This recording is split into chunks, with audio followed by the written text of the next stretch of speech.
how can we get ourselves or be able to produce for not just us, but the world at large? Like someone talked this morning about the growing population. If we had to produce for one person 2 years ago, you should know that we have triple about one person now.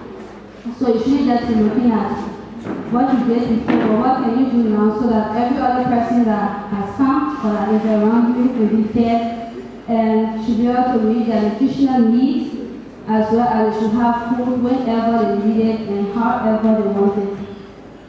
So one thing we should look at in order to be food secure or to produce for the rest of the population is we should have a goal. We should know that it's no more my own. I'm not doing it for myself, I'm doing it for every other person. So once you have that goal set, like you're having it for every other person, then you can certainly know what to do. There are a few points I want to strike on what can be done or what can be looked at, and I'll go straight from the agricultural perspective. The soil that we have is our bank, is our asset for those of us who produce food or who are into production. And the soil is what we have to make the maximum use of. Someone made mention of every county maybe having or going into specific production.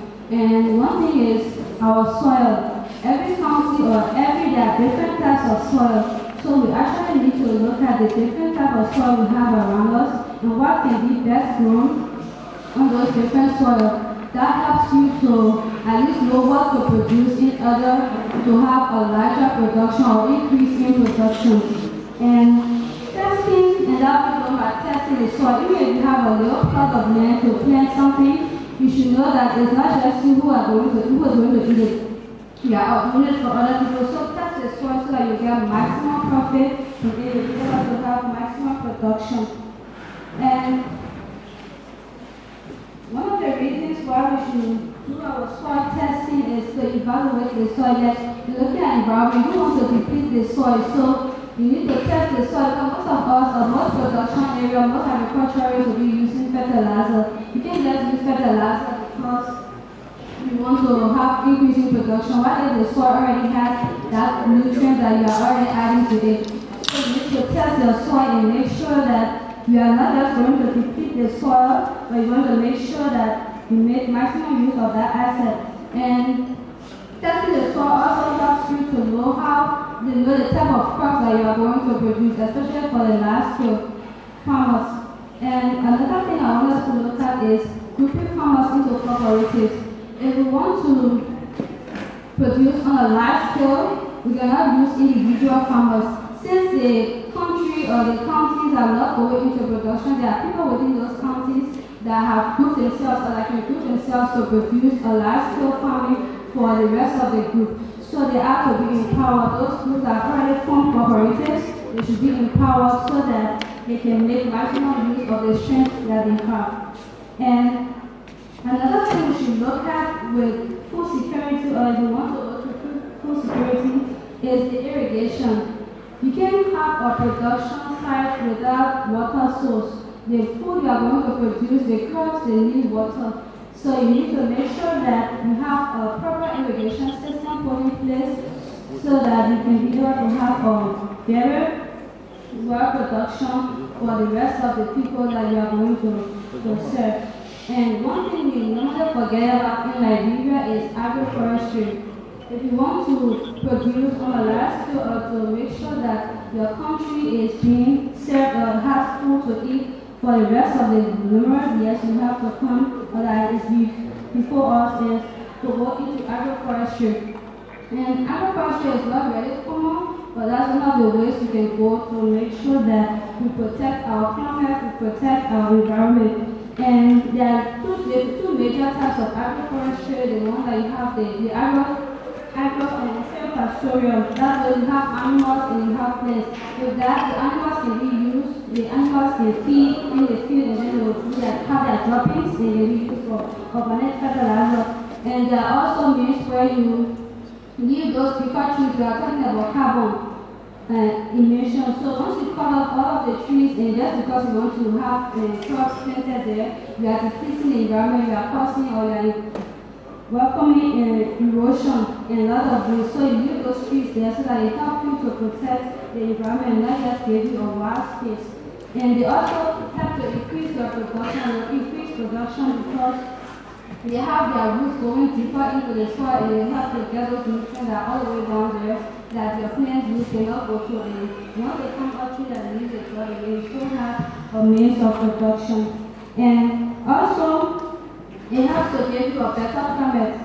Better planet because you're not going to have a lot of carbon emitting in the atmosphere and still your plants will have the nutrients that they need as well as the chemicals for fertilizer will be also reduced. So there are several things that can be looked at as well, and then also one of the things we should look at, most times we look at planting one type of crop. But then if you want to always have production, looking at the changing climate, you cannot just use one. So if this year or this season, maybe you are in the rainy season now, you are planting rice, and on the same plot of land when there's no rain, you still plant something else. Because you only say, I'm eating today, I will eat tomorrow, or because it's rainy season, I will eat during the dry season. You have to make sure that you are putting mechanisms in place where you have food all year round to eat, and not just having food, but the food that you need for your own, for everything that has to do with your nutrients, your health, and everything that has to be put into consideration. And there are two other points I'll make. One is production in the greenhouse. Sorry, because of time, I'm not going into this. I hope that during the question time we can go further. Farming in the greenhouse is one of the technologies now that are making healthways out there. So we can also make use of that. Like I said earlier, empowering farmers that are into cooperatives, because these different farming mechanisms that will help us to be food secure, they are expensive, and the individual farmers may not have the opportunity or may not be able to empower themselves or to support themselves in these processes. So farming in the greenhouse is one of the ways in which you can always have food and will always have production all year round, and it increases production because that is we are secure and we are not the air is not open on the crops there. And for vegetables, they are not open to pests and all that. So that way it helps you to protect your crops, and in that way you have a lot of food. And then lastly, I will talk about value addition. Most times in Liberia, we have seasons for everything. Once there's a season for it, and then that season goes, you cannot see it. Right now, if you go to Red, there are several other things that are there for people to eat, but because there is no proper post-harvest technology here, so we don't know how far to go. It just comes, once you see it, sometimes it's spoiled and then it goes into waste. So we need to also take into consideration how we can protect our crops, protect those farmers that are making farms. It shouldn't just be because they're doing it go to waste. There are a lot of time and resources they are putting into it.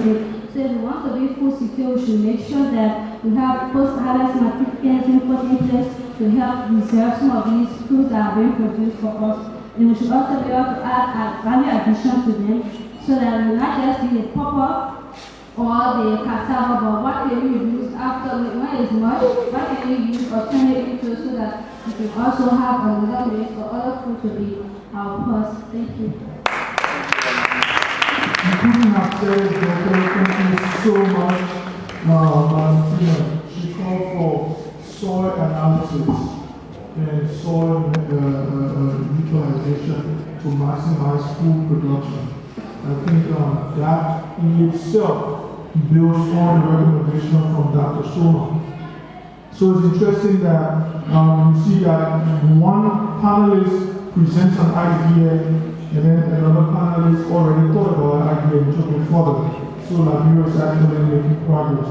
Thank you so much, man. Inputs, implements, food security.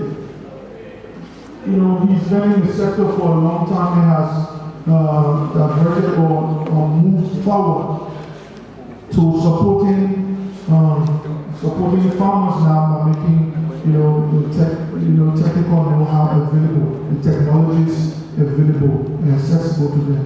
So, Mr. Johnson, From your perspective, how can we achieve food security in Liberia, especially when we observe that climate change has an impact on all sectors, from fishery to agriculture, to food production and all that, especially post-COVID time, and how we as a country can move towards a fast recovery faster.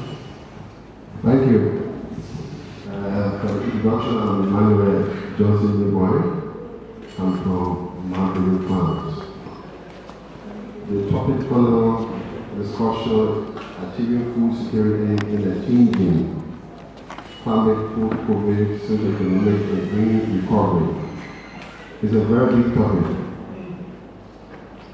because in our country, technically speaking, we are food insecure. Climate change has added another dimension in COVID-19. So it's been compounded. But I'll be very brief.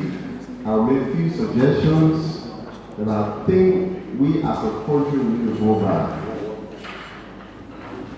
I have a friend who had a cocoa farm, and then recently he talked to me. He said, "Oh, I planted 125 acres, but all my people died.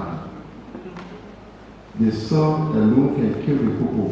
Before, when you plant a cocoa in the forest, the west 7 days, even the sun, the rain will still be there. But these days, when you plant a cocoa, if you don't have water in the bush, you're going to have problems.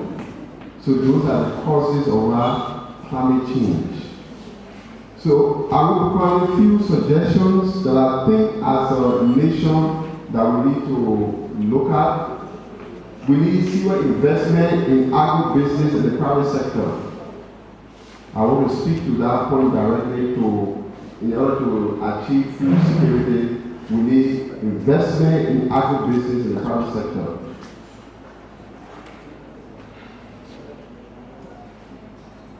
Typical example, Nigeria now produces her own rice, over 200 million persons.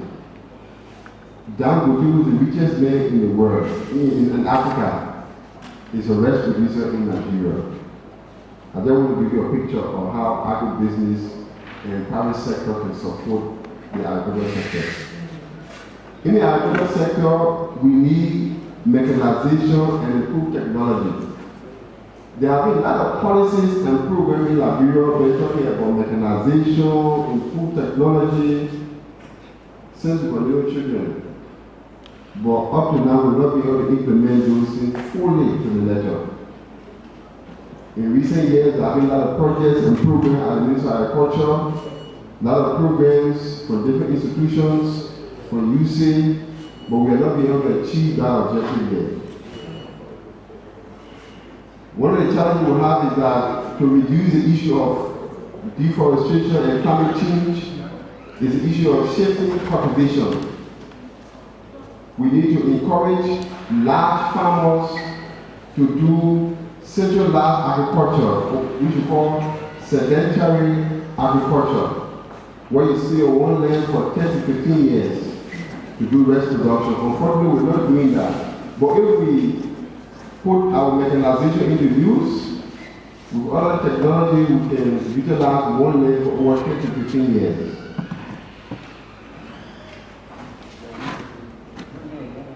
We need more robust, specialized training along the agricultural value chain. Because if you bring in mechanization and you build factories, you need people to operate those facilities. You need training in those areas. And BII is making a serious effort in that. But we need more training for mechanization purposes in Liberia.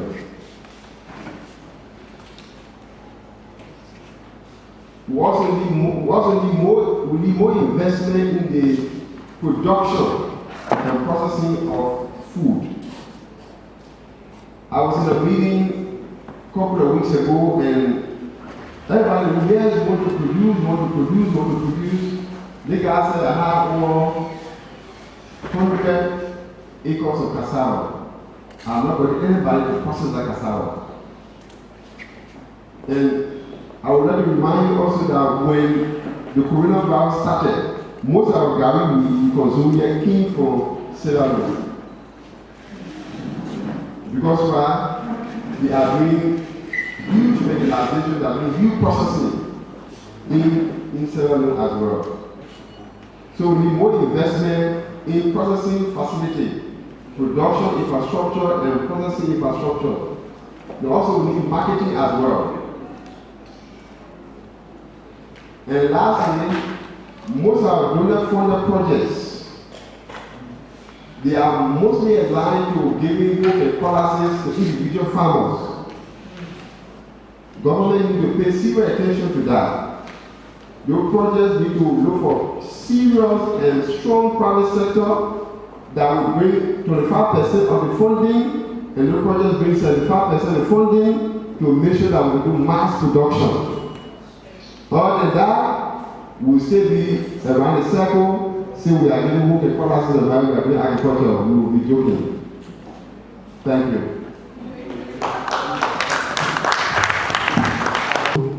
Achieving food security in Liberia post-COVID, how can we as a country build on the opportunities and what are our responsibilities? Thank you very much. Good afternoon, everyone. I bring you greetings from the Ministry of Agriculture, from the Honorable Minister, and the Delegate for Technical Services, Madam Andrew. I'm sitting in for her. So, my name is Sam Arroyo III. I'm the Director for Food Security at the Ministry of Agriculture. Food security got 3 pillars, but we're not defining it. It stands at 4. But briefly, just to tell you, when we talk about food security, production is part of it, consumption is part of it, stability is part of it, and access is part of it. So, if you cannot get those 3 things or 4 things working together, then it means that that country is not food secure. However, when you talk about consumption, where I want to also emphasize, the consumption, it has to do with you getting as an individual your 3 square meals per day.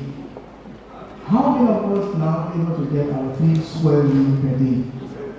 And that is one of the important areas.